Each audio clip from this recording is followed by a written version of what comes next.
Hola, bienvenidos. Este es el podcast de Real Fun Marketing. Yo soy Erika de la Vega. Yo soy Luis. Y yo soy Andreina. Y el episodio de hoy es con invitada especial Erika de la Vega y vamos a hablar sobre cómo empezar un negocio digital. Yeah.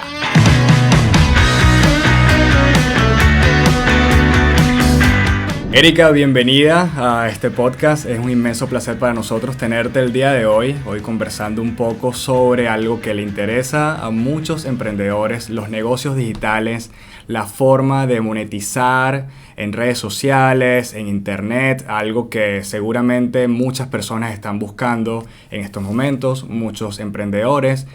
Te conocemos desde tu faceta de artista, de presentadora de televisión, de comediante, pero una de las facetas en las cuales estamos conociéndote más y más nos gusta conocerte es tu faceta de emprendedora.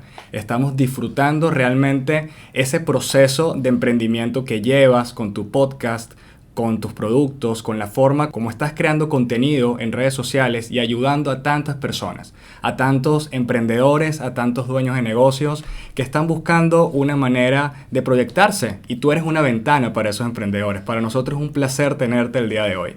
Chico, Luis, ¿pero qué pasa? Parece Gilberto Correa. ¿Qué es eso? Si ustedes supieran de las horas que nos hemos visto nosotros trabajando, mi gente, no le creyeran ni un poquito de esa formalidad, Luis. Esta mujer es una guerrera, 4x4. Porque nos conocemos de hacer stand-up. Ellos fueron productores de mi stand-up junto a Corina y Rafa, que también son mis productores. Nos asociamos en diferentes ciudades y nos hemos visto pues en situaciones un poco menos arregladas que esta. Y divertidas. Y bueno, chicos, sí, exacto.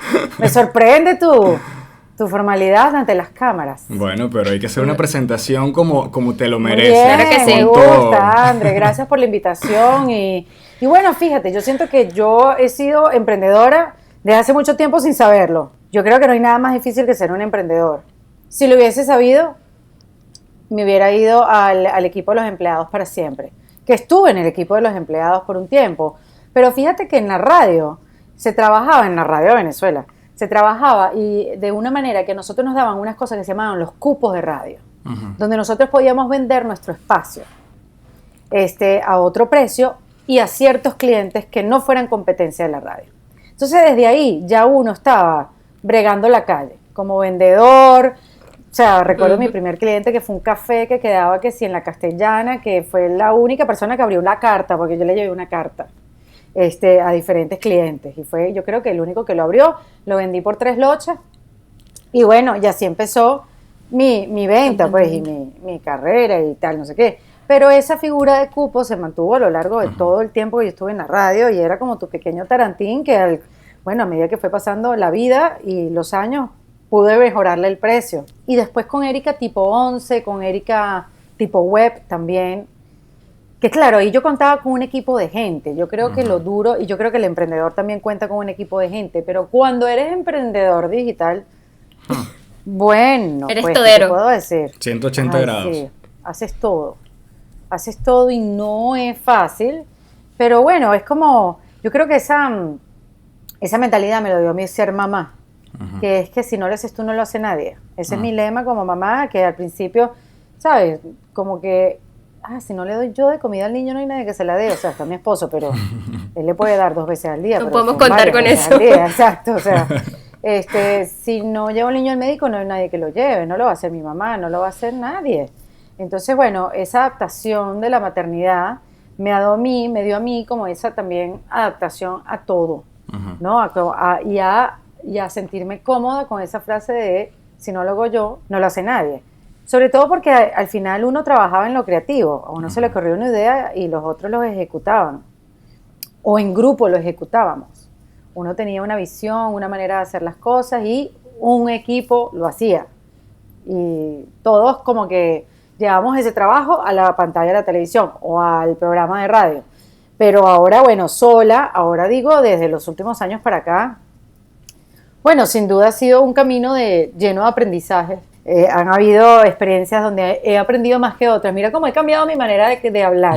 Porque antes te hubiera dicho, la he puesto, no han servido para nada algunas cosas que he hecho digitalmente, una porquería, yo no sé lo que estaba pensando. Y látigo. Exacto, durísimo. Pero ahora sí te digo que no, gracias a eso, entendí que no podía irme por ahí. O gracias a esa experiencia entendí que tenía que mejorar el audio o cosas así, ¿no?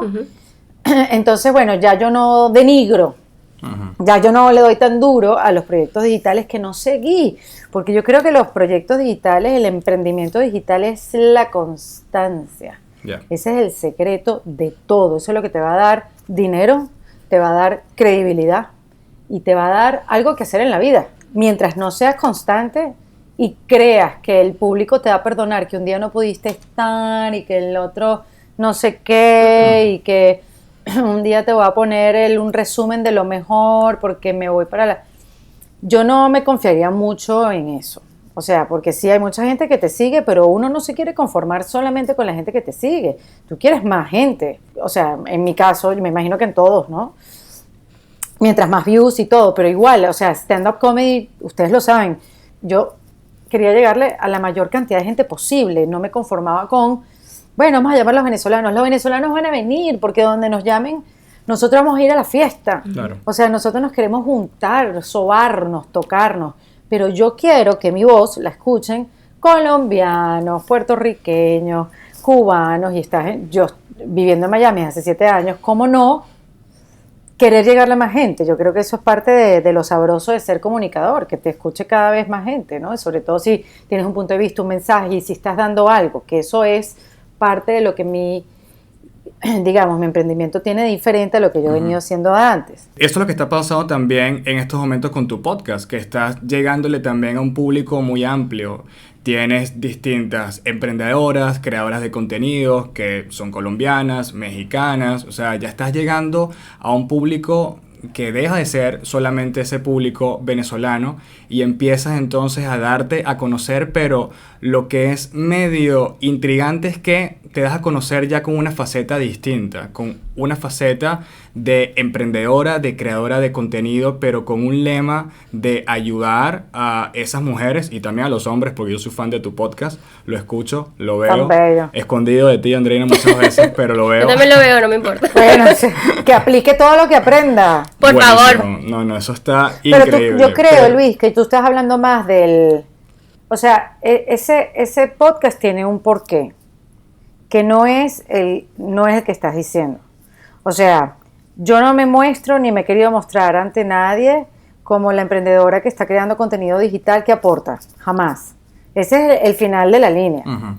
Pero el centro es otra cosa completamente distinta. El centro es yo con una búsqueda de respuestas, yo de cómo hago para reinventarme y no morirme, cómo yo no morirme en no hacer nada, exacto, no morirme paralizada, creyendo que ahora me voy a tener que dedicar a algo completamente diferente a lo que yo he hecho toda mi vida y darme, tú sabes, pensar que ya mi carrera ha terminado y todo eso. O sea, para mí este podcast ha venido a ser, era una búsqueda de reconciliación conmigo misma y reconciliación con la vida, con las demás. Entonces fue medio terapéutico para ti.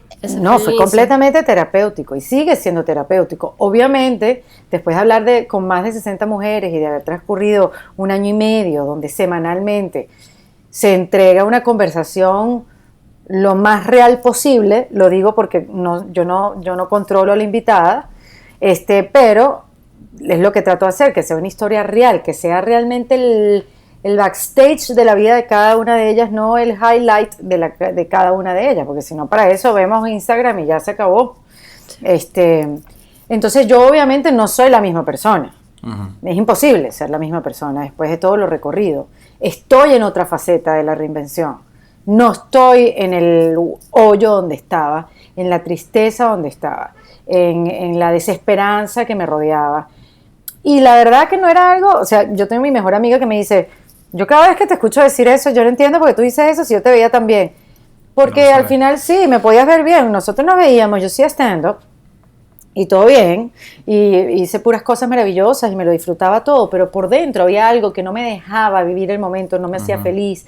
Estaba triste, no conectaba con nada, no sabía qué venía después. No podía visualizar. Alguien que siempre ha visualizado el futuro con claridad, que a veces me he puesto más allá en el futuro que en el presente, como alguien que estaba ahí no veía más el futuro. O sea, hasta yo misma me cuestionaba. Entonces, después de un proceso y de ponerme como en un lugar terapéutico, obviamente, porque fui a hablar con un psicólogo y todo lo demás, y pude poner en la mente en un lugar donde pudiera nacer una planta, ¿sabes? Pudiera nacer una idea. Entonces ahí nació, o sea, ahí fue que dije, no, sí puedo crear una nueva buena idea, porque a mí se me habían acabado todas, también yo pensaba. Entonces, la buena idea fue el podcast. Chiquito, un podcast, voy a hablar de esto. No tenía, por protección además, no tenía grandes expectativas, ni resultados, ni que iba a conquistar el mundo, como muchas veces me lo planteé con otros proyectos. Claro, que también sí algo que sabía nace que iban a pegar. personal. Esto es algo que nace personal, pero es tan personal que en tu proceso tal vez te das cuenta, ok, yo con esto puedo ayudar a más personas, y sucede de forma hasta espontánea. No, claro, después de eso me di cuenta que estábamos un gentío en esa búsqueda, cosa que a mí me hizo sentir bien y que ha hecho sentir a un gentío, sí, porque nos hizo sentir a todos que no estamos solos, coño, todos estábamos en eso, en la búsqueda, yo creo que el momento, el mundo también nos estaba llevando como a ese lugar. Entonces a mí no me hicieron sentir sola el feedback que me empezó a dar la gente, y la gente se empezó a sentir acompañado por mí, por la invitada, por la conversación y por la cantidad de gente que se sumaba a dejar sus comentarios, a dejar cosas en YouTube, a abrirse, a atreverse. Si yo me atreví, si yo estaba ahí dando el ejemplo de yo atreverme, de hablar de cosas que jamás en mi vida he hablado, de abrirme, porque ya no importa, o sea, ya hay cosas que ya no me importa hablar, porque de qué vale que uno se las guarde. Claro. Si he aprendido con el tiempo que verbalizándolas la pones en acción, y eso puede traer una solución. Mientras queden ahí guardadas en una gaveta, se llenarán de polvo, y en el caso personal, pues se llenarán, ¿qué sabe uno de qué? De rabia, de tristeza, qué sé yo. Claro, entonces, la gente no te recuerda por eso. No te van a recordar nunca por las ideas que tienes, porque pueden quedar engavetadas. Te van a recordar por las acciones, por los hechos que tú haces. Por lo que ejecutaste, claro. Por la valentía, claro, estoy de acuerdo. Sí, como muchos que yo por ahí escuché como que, bueno, yo tengo guardado una charla de hace tanto tiempo, 3 años ya la hice, entonces, como que no importa. Hasta que llegue el momento perfecto, tiempo. Yo estoy esperando que llegue ese momento para sacarla. No hay Reina, momento o sea, perfecto. Chévere, que bueno que la tuviste guardada, mal por ti, pero estás llegando tarde. Eso ojalá haya sido una lección para ese tipo de gente, porque a mí también se me han quedado un montón de ideas en la gaveta, pero hay otras que o la hace, porque no hay nadie que más la haga, y yo necesitaba tener una actividad que me llenara de nuevo, que me hiciera hablar de eso, que me hiciera ponerme a trabajar hasta tarde. O sea, ya yo me había aprendido el guión de puras cosas maravillosas, ya yo había hecho, tú no sabes quién soy yo, yo lo tenía todo compacto, ¿sabes? Como, ¿qué más? Tiene que haber más. Y eso me lo dio el podcast, y bueno, obviamente, espérate, a la gente le está gustando, entonces déjame pensar, ¿quién me puede dar una conversación de este tipo? Entonces, claro, las invitadas, que un alto porcentaje viene de mi curiosidad de sentarme con ellas, de verlas, de conocerlas, porque es una oportunidad de conocer también gente nueva, y de conocer lo que hacen. O sea, yo la gente, casi todas las que yo he entrevistado son porque nace de mí una necesidad de saber y conocerlas, y saber de momentos puntuales de su vida, o de repente quería saber de un momento puntual y me entero en plena conversación que hay otro más importante. Pero empecé a pensar también qué le puede servir a la gente que me está escuchando, cómo la gente se puede beneficiar más de. Y ahí empezó, claro, porque el podcast, eso empezó chiquito, en WeWork, chiquitico, que sabes, que nadie se enterara. Mi campaña de lanzamiento fue poquita, o sea, chiquita, así que nadie me vea. Yo no quería volver a fracasar. No quería volver a fracasar en mi mente. No quería sentirme otra vez que no la logré o qué sé yo. O sea, entonces quería protegerme mucho.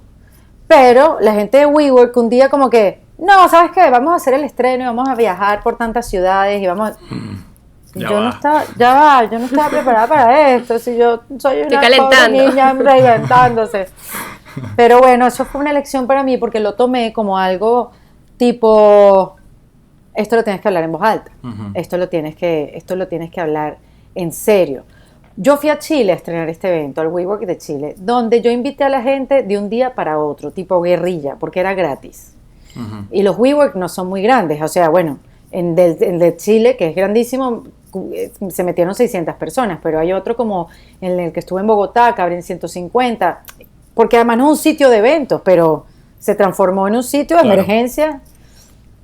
Y cuando la gente en Chile se entera y se empieza a regar la voz, se llena de gente. Y cuando yo salgo y les explico de qué se trata, porque eso además no sale en el episodio con la invitada, siempre se me olvida, Mali Jorquiera, comediante chilena.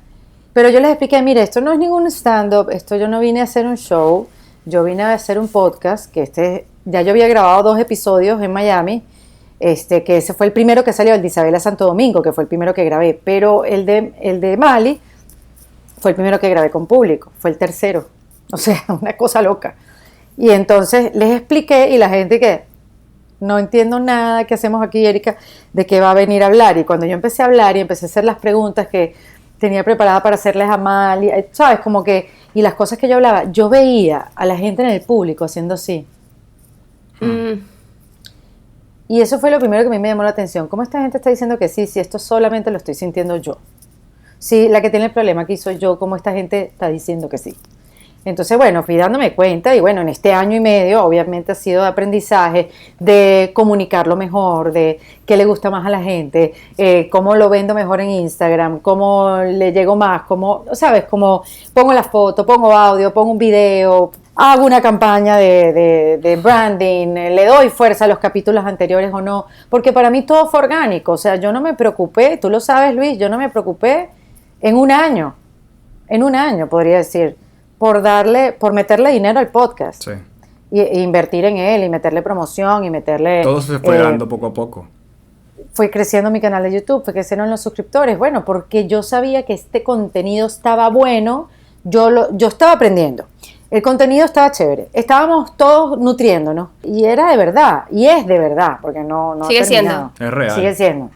Entonces yo dejé, como mi preocupación era otra, mi preocupación era yo, era estar bien, era buscar las herramientas, era caerme de nuevo otra vez en la misma manera de ver la vida, volverme a levantar, porque bueno, en este camino del conocerse a uno mismo, o reconocerse, mejor dicho, bueno, te caes muchas veces y vas para atrás y para adelante, 3 pasos para adelante, 2 para atrás y así vas. Entonces yo me preocupé todo el primer año en mí, obviamente en el podcast, pero no en que quiero que crezca, quiero ser el mejor podcast, quiero que sea y no dejarle a nadie, y porque ahora, no, yo con el apoyo de WeWork, donde pudimos viajar, llegarle a mujeres que era imposible llegarles, o sea, viajes que a mí se me dieron, entonces vámonos, Valentina, hasta Los Ángeles, inversión que nosotras hicimos, inversión en cámara, inversión en micrófonos, inversión en uno que otro pasaje, porque con WeWork pudimos hacer una super alianza, pero ese viaje que nosotros hicimos a Los Ángeles no fue con WeWork, fue por nosotras, porque yo tenía un evento allá, una fundación, y invertimos en pasajes, invertimos en estadía, sin todavía ganar nada del podcast. O sea, sin ningún sponsor, sin ningún cliente, sin nada de tu bolsillo. No, pero era una manera de, hay que crecerlo, hay que llevar esta conversación lo más lejos posible. Yo quería demostrar que no importa qué nacionalidad tú seas, ni dónde estés, tenemos las mismas preguntas, tenemos los mismos retos, como mujeres, como seres humanos. Entonces, para mí era importante llegar lo más lejos posible. Entonces, hubo inversión que hicimos y que llegamos y fuimos a Los Ángeles, entrevistamos a gente maravillosa. Claro, acuérdate que en esa época era viaje, que lo que pasa es que todo esto nos ha cambiado. Claro. Yo obviamente he entrevistado y conversado con mujeres que jamás en mi vida pensé que iba a conversar tan rápido, pero las tenía en mi lista. No, pero que también lo variado que tú tienes en cuanto a las invitadas, porque tienes personas que son muy reconocidas, pero también tienes ese dueño de negocio que tal vez no sea tan reconocido, pero tú eres como ese portal. Y cuando vemos esas entrevistas de personas que realmente no son tan conocidas en el medio, pero que aportan tanto, y tú la empiezas a seguir en redes sociales, empiezas a ver qué están haciendo, empiezas a stalkear sus negocios, eso sirve de motivación, claro, como nada. De ver esos casos y de nuestro ejemplo como emprendedores nos vemos tan identificados que es una experiencia súper buena. Claro, no, es que te voy a decir algo. Yo no tengo nada en contra de la gente famosa, tengo amigos famosos, me encanta la gente famosa, pero yo creo que ahí ellos están tan acostumbrados de hablar en cámara. Ellos se saben tanto su historia que a veces a mí me parece que cuesta un poquito sacarlos de ahí. Obviamente, con preguntas distintas, con preguntas formuladas de otra manera, puedes llegar y pelar esa cebolla y llegar a sitios insospechados con un hilo y tal, no sé qué, en la conversación. Pero siento que son más difíciles, que nos cuenten sus sombras, que nos hablen de sus cicatrices. Qué interesante. Claro, porque si hablan de las cicatrices van a ser cicatrices que ya la gente conoce. Entonces, está bien. Mira, el otro día entrevisté a Kate del Castillo y me impresionó lo que me dijo de la vulnerabilidad y de que ella se sintió impostora en un momento dado. Me parece eso súper valioso, porque alguien que tú jamás en tu vida pensaste que iba a dudar de ella misma. Aunque siendo mujer siempre va a dudar de ella misma, pero sabes, ella despide otra cosa, ¿no? Pero yo también quería identificarme con gente como yo, como nosotros. Mucha gente me pedía, Erika, entrevista, habla con mujeres normal y corriente. Y yo al principio hablé con muchas mujeres normales y corrientes. Lo que pasa es que al visibilizarlas, la gente pensaba que eran heroínas. Y no es que son heroínas, es que mira, todas tenemos una historia. Lo que pasa es que no la hemos contado en una plaza, pero todas tenemos algo que contar. Todas hemos tenido que hacer sacrificios, todas hemos tenido que pasar por vivencias. Y si no las has pasado, tarde o temprano las vas a tener que vivir. La vida te está esperando para vivirlas.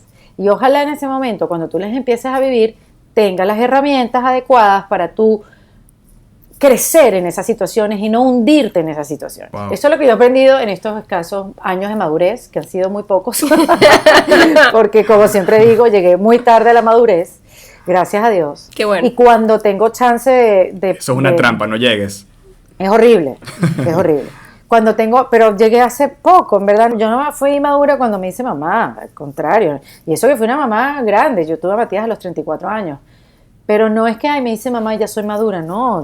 Por eso te digo, yo siento que yo maduré hace 3 días. ¿Qué es la madurez para mí? Coño, darte cuenta el juego de la vida como es y qué tengo que hacer para aguantar esos momentos que no son tan happy mermelada. Cuando a mí me empezaron a llegar esos momentos, yo no tenía ni una sola herramienta porque creía que lo único que tenía que tener en la vida era una súper buena carrera. Y ya. Y ser exitosa, y tener una carrera increíble, y buscar retos y oportunidades y tal, y no me preocupé por buscar herramientas como persona. Entonces, así entiendo que hay mucha gente, y bueno, esta búsqueda nos agarra en plena pandemia, que digo, gracias a Dios, a mí me ha dado por hablar de reinvención un año antes de la pandemia, porque si no estuviera en la cama con la cobija hasta acá. Sí, pues fue que te preparaste. Qué buen timing. Fue como una preparación, todo esto y sin querer, ¿sabes? Bueno, ¿quién iba a pensar que esto iba a pasar? Además, te voy a decir, tenía para que el podcast creciera a unos pasos bien dados y todo se detuvo, Entonces la frustración de cómo manejar, finalmente conseguí algo, me estoy sintiendo bien yo.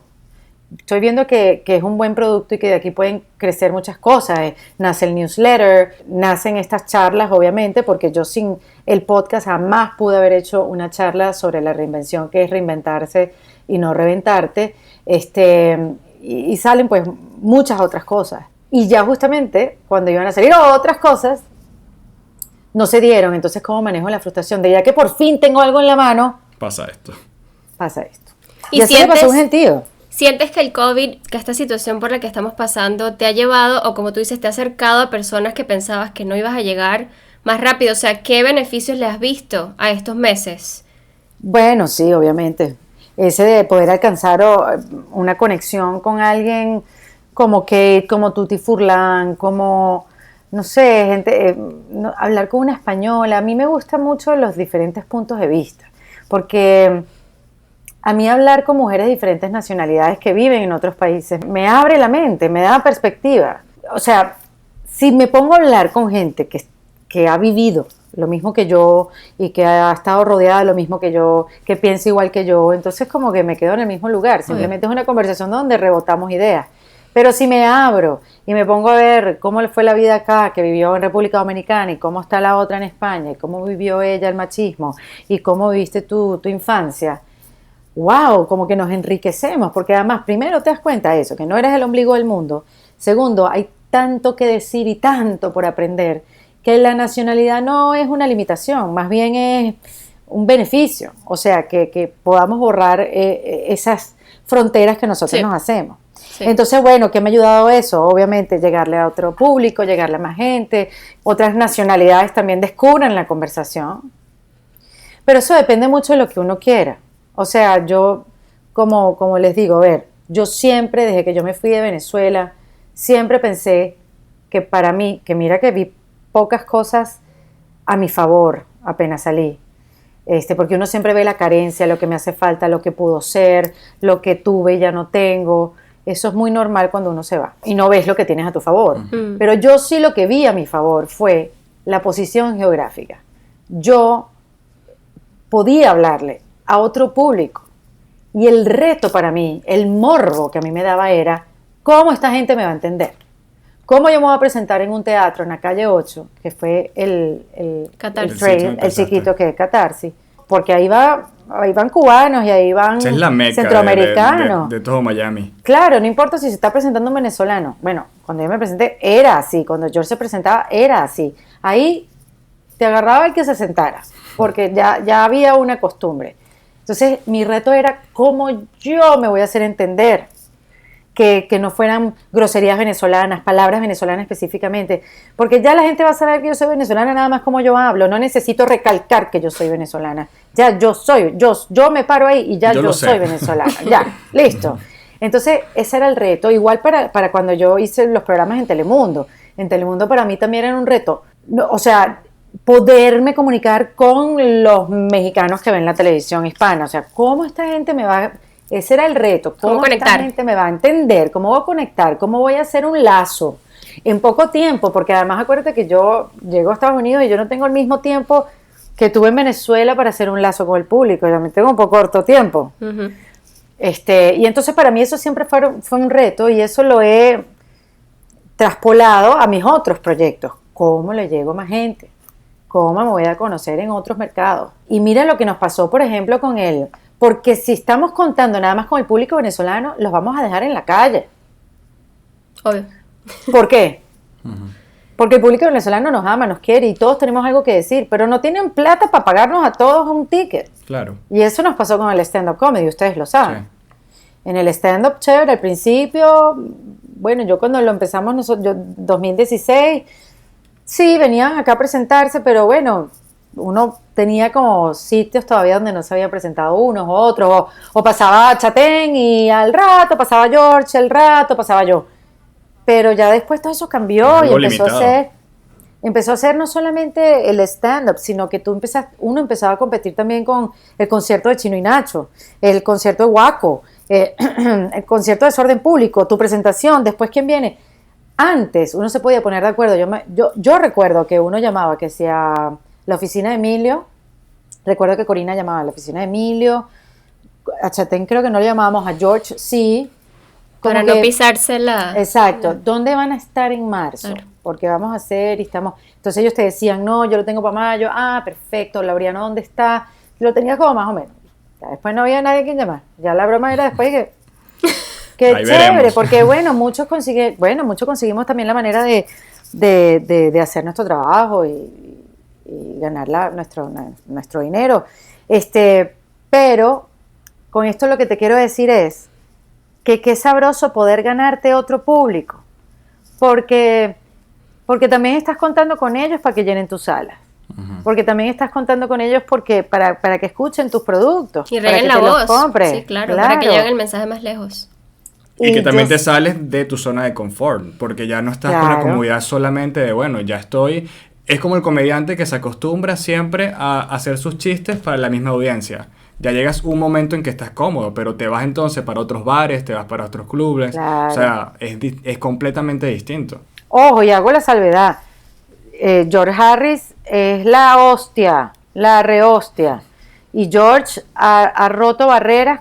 Lo quiero aclarar, no vaya a ser que esto después lo saquen de contexto, porque yo amo a George y lo respeto muchísimo y sé que él se ha afincado en el público venezolano, pero lo de George es más duro todavía. Claro. George ha llegado a otros mercados con chistes venezolanos.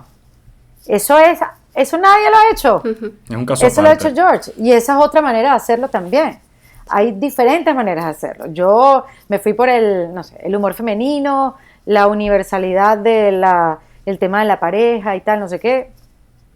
Cada quien con su estilo, cada quien como quiera, pero lo que te quiero decir, porque no nos estamos metiendo aquí con los comediantes, al contrario, los aplaudo, soy fan, voy para sus shows, a todos los aplaudo, los quiero y los amo. Lo que te estoy diciendo es que rico es poder llegarles a otros mercados, otras nacionalidades, así como nosotros somos fans de, no sé, Andrés López, que es colombiano. Los venezolanos lo queremos como si tuviera cédula venezolana. Claro. Sí. Qué rico que los colombianos lo quieran a uno como si, ¿sabes?, uno fuera parte de ellos. O sea, eso al final siento que es algo que llena mucho y que termina siendo un reto y que, bueno, si tú eres una persona que te gustan los retos, como es mi caso, y que necesito un reto para poder meterle la garra, porque si el reto no es lo suficientemente duro o difícil, yo no le meto el corazón como normalmente lo meto. Si es un reto ahí como, ay, bueno, está bien, Te aburres. vamos. Lo que fácil viene, No fácil le se meto. va, o sea. Sí, no sé, no Eres una me mujer de provoca más otras reto, cosas. de que te pongan a prueba. Siempre quieres estar a prueba, siempre quieres ir a un nivel, siempre quieres ir avanzando. Por más Siempre, difícil que sea muchas veces. Bueno, porque a veces esos retos me los pongo yo. O sea, la culpable soy yo, más nadie. Pero sí, eso a mí me da... Oye, el otro día estaba viendo